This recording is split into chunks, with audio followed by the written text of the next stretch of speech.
All right, y'all, welcome back to the show. It's Anti-War Radio. Our first guest on the show today is Rajan Menon. He is the Monroe J. Rathbone Professor and Chairman of the Department of International Relations at Lehigh University. Welcome to the show. How's it going? Thank you. Thank you for having me. Well, you're welcome. I'm very happy to have you here. Thanks for joining us. So you have this great piece at the Huffington Post, Libya, What the Intervention Has Wrought. We're running it as our spotlight today on antiwar.com.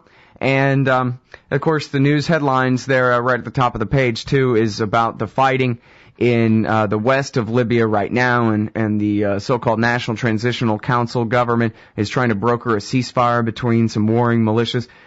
Would it be okay if we start with that, and you can try to catch us up on just the latest news out of Libya, and then maybe we can get to some of the context of, the bigger answers here? Absolutely. The latest news out of Libya is actually old news in the sense that this tussle between a multitude of militias, with some of them being extraordinarily powerful, almost statelets within a state, has been going on for quite some time.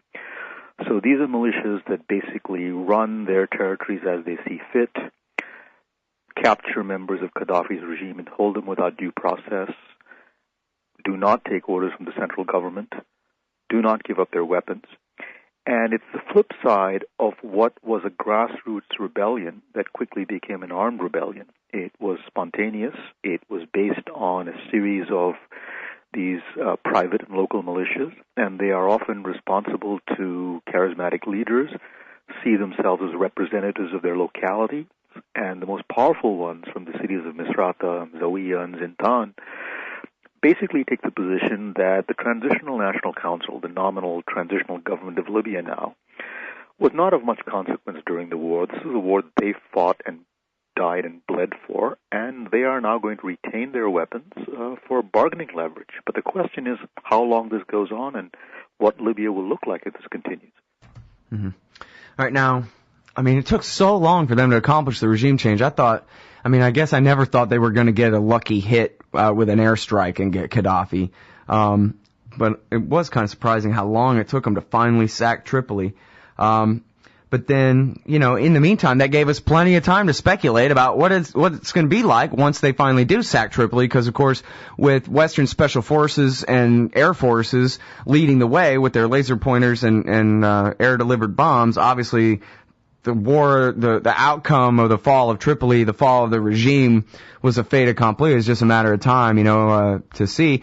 But so then we started speculating. Well, let's see. You have the National Transitional Council types, the self-appointed politicians and the people who've been living just outside Langley, Virginia for the last 20 years, and people like that. Then you have Hakim Belhaj and all the jihadists. I guess it was, I think it was Pepe Escobar first reported that this veteran of the Afghan and Iraq jihads against American forces in the last decade and former rendition victim was leading the military forces on the ground of the rebels. And then, of course, you have the former regime defectors and the regime holdouts that lasted till the end. These are all just from Texas. You can see how these are going to be at least the larger descriptions of the divisions between warring factions there. And then, of course, there will be smaller divisions and warring tribal matters and things that Texans have no idea about whatsoever. But you can just see all of this, at least, just on the face of it, was there's going to be war in Libya for a long time, and this is why I've been predicting, and I think I'm still predicting, that eventually the U.S. Army will be on the ground, and they'll stay for a generation, and they'll have to build up a new state and do the whole Iraq/Afghanistan nation-building project again, because otherwise, it's just going to keep on like this, and at some point, that's going to be bad PR for Sarkozy or somebody, and we're going to have to go bail them out, right? Right. Well, it's important to understand what the divisions are in Libya, because this is what makes it complicated. You now have an East-West division because under Gaddafi, unlike under the monarchy, Eastern Libya, called Cyrenaica, or Barca in the Arabic language, was essentially not frozen out of power but was marginalized. The National Transitional Council in its inception was heavily weighted with people from the east, cities like Tobruk and Benghazi. So there is now this East-West division, and as you know, recently the East essentially declared autonomy, which some people in Libya, Libyan nationalists, worry will segue into outright separatism. Now, this is worrying for several reasons. A, it may not happen peacefully because secessions don't usually happen within states peacefully. B, most of Libya's pipelines and oil wealth are in the East. So there's the East-West division. Then there are divisions between secular, shall we say, and Islamists. Now, the Islamists are a divided group. Some belong to the Muslim Brotherhood, others like Belhaj, still others are Sufis. So I don't want to call them all one kind of ideological group, but there is the secularist versus Islam division. Then there's the central government versus tribalist division. Then there are the people who suffered under Gaddafi and who are known for being respected leaders, and those who were in the safety of places outside Libya and who returned, and there's some tension between the so-called emigre returnees and the locals. So if you add all this together, it's getting very messy. And now, of course, and this was part of the point of my op-ed piece, all of this has overflown into Mali. Right. Well, now talk about that a little bit. I guess on the face of it, they say, I mean, they don't want to get into it too much, the whole, highlighting the cause and effect here, but they're basically saying that some former Gaddafi mercenaries, after his government fell, they went home. And their compadres have been waging some kind of low-level insurgency against the government there for a while, and they came home with all these new Libyan arms. And so then the military got mad at the elected government, somewhat elected government, I guess, and overthrew it for not doing enough to protect them from the newly armed and now more dangerous insurgency going on. But then again, it came out, too, that the guys that did the coup were trained by the U.S. and had an upcoming training mission with the U.S. and things like that. So people started speculating as to whether the Americans, gave their okay for the coup in the first place. What do you make of all that? Well, right, for some context. So the rebellion in Mali is by a group called the Tuaregs, who are a nomadic people. And they're scattered all over. They're principally in Mali and Niger, but also in Algeria, Libya, parts of Nigeria. And as you mentioned, there has been a long-running war between the Tuaregs of Mali and the majority people, the Bambara, who hold most of the power. Now, what has happened as a result of Libya is that the Tuaregs of Libya, whom Gaddafi often used as mercenaries and private rentier forces, once Gaddafi collapsed and the state began to collapse, were marked men. But they were also very well armed because there was a lot of looting of Gaddafi's armories and arsenals. A lot of weapons came in from the outside, as you know, but there were lots of weapons taken from Gaddafi's arsenal.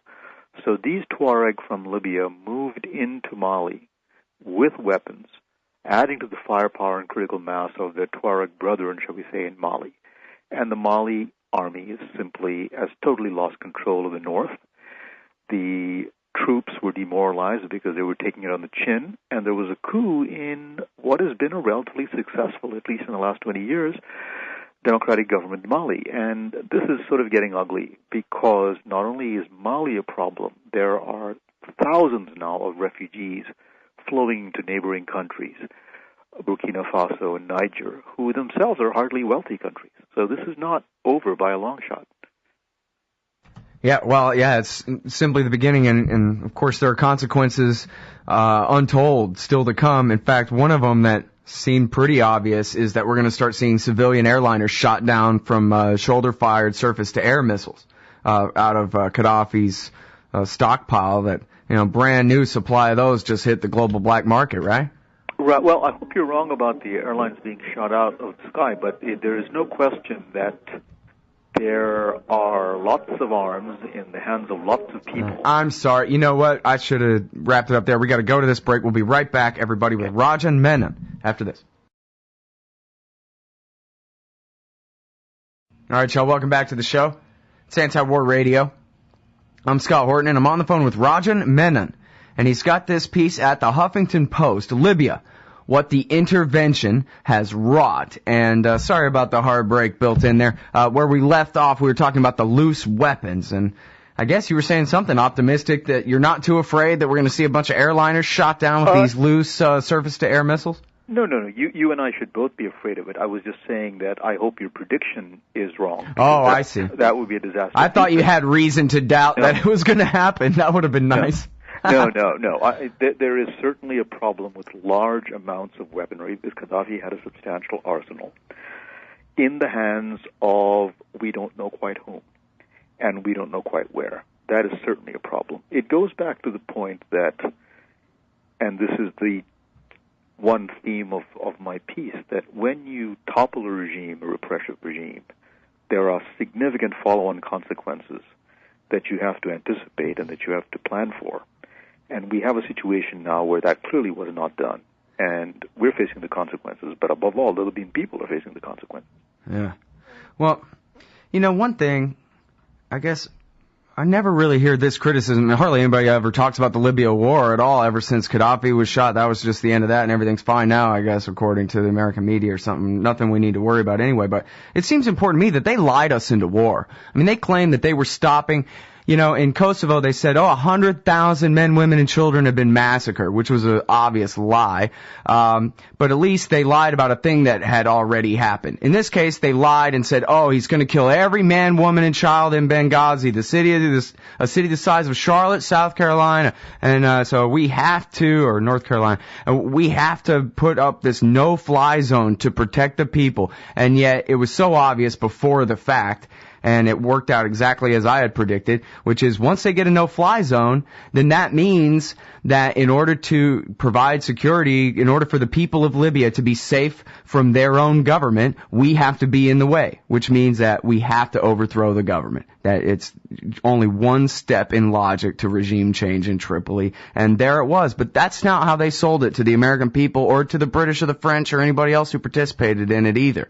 And they, it's not, so far it doesn't have Iraq war-sized consequences, but is no more honest than the weapons of mass destruction, seems to me. Right. Well, there are 2 points to be made about this. When civil wars start in countries, and they start in many countries, including our own, they tend to be violent and they tend to be vicious.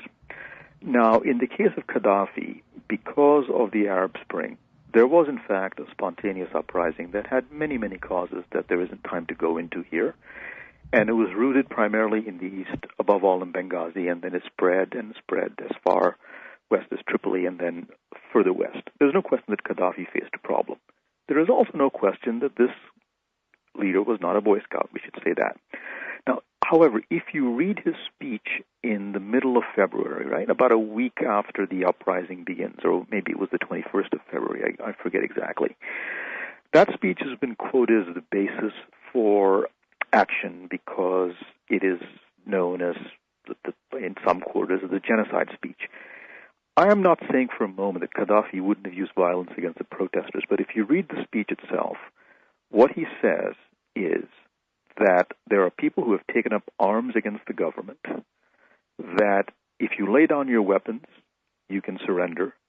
If you continue to use weapons against the government, we will come after you and destroy you. That is generally what governments do when people take up arms against the central government. Now, then we go to the no-fly zone, which happened about a month later. Okay, now the thing in Syria has been dragging on and on and on forever. Within a month, we have a new fly zone because there was supposedly going to be a mass killing in Libya.